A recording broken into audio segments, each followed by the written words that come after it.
nên rong lúc chia nữa lúc nào cũng chắc của tôi sai tôi một giờ mình chỉ không no nè ya tôi một giờ khó nọ bắt đây có giờ chia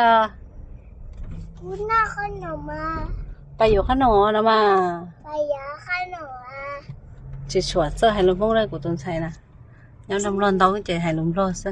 มาม่าเขาอยากให้จะโทรหาหมอเขาอยากจะโทรหาหมอจงเขาอยากให้เรามองให้เรา hay lùm bông hả các bà bao hay lùm bông mà เต้า bao rồi bao bây giờ khó nọ choไปđi bây giờ khó nọ cho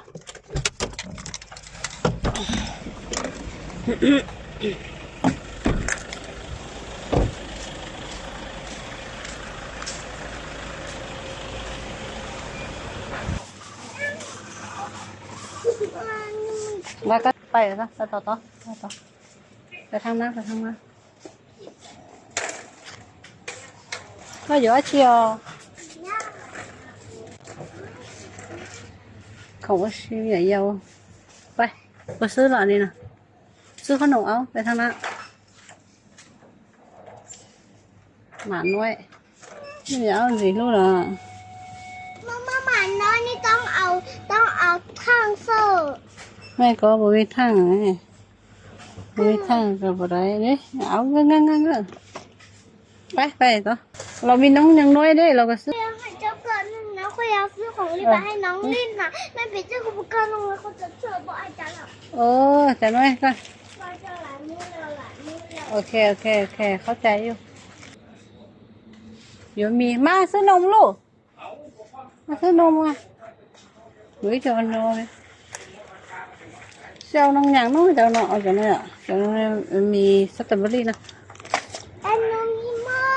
น้องมีหมดยี่ไซน้องมีหมดน่ะ น้องมีหม้อน้องมีหม้อ หมดมีหมดน้องมีหมดของเจ้าน่ะ ไม่ หมดสักเหลือแต่ตัวน้อยนี่เอาตัวน้อยนี่ป่ะแม่บอกมีหมดบ่นี่อันนี้ก็เอาอันนี้ลูก อันนี้ซ่า ไปแบบนี้น่ะอยู่อาชีพเนี่ยเดี๋ยวขนมไว้ถ้าขนมอ่ะอันนี้เลยอันนี้บอกเอาขนมนี่สุดตัวเที่ย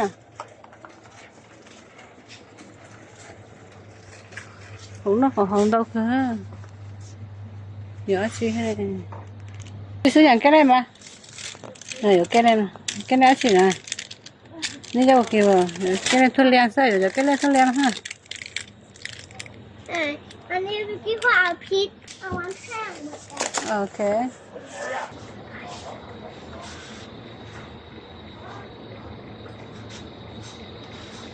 thì giờ tôi thiết cái đó con nổ nó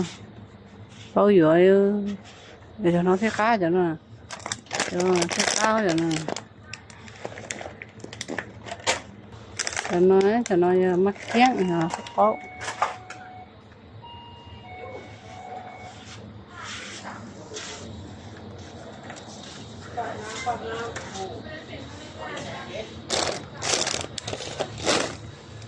cho nó cống chừa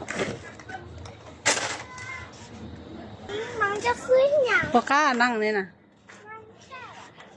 แต่ก็ cái này giờ đưa của xì thâu giờ nó sao nó hiểu lý trái ư ngồi tấu luôn có cơ cho nên bây giờ đây sủa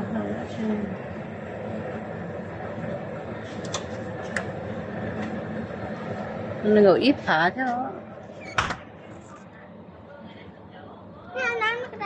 hay là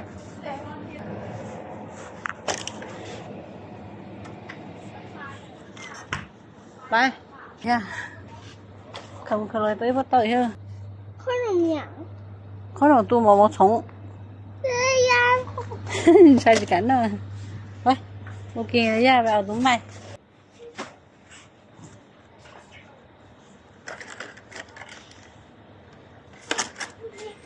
màเขาชี้นี้ไปให้พ่อบ่รวยให้เจ้าให้พ่อบ่ฮู้เลยโอ้อันนั้นเมื่อกี้นะขนมจักเคี้ยว